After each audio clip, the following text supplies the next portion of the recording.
we are looking at how to pronounce the name of this American national park located in the US in the state of Wyoming.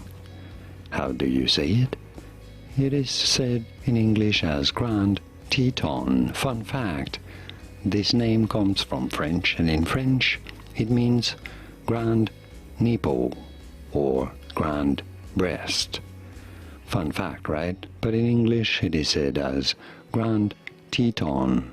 If you're curious, in French this would be said as Grand Teton, or the Great Nipple.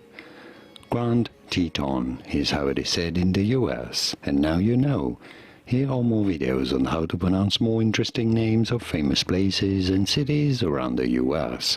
I'll see you there to learn more. Thanks for watching.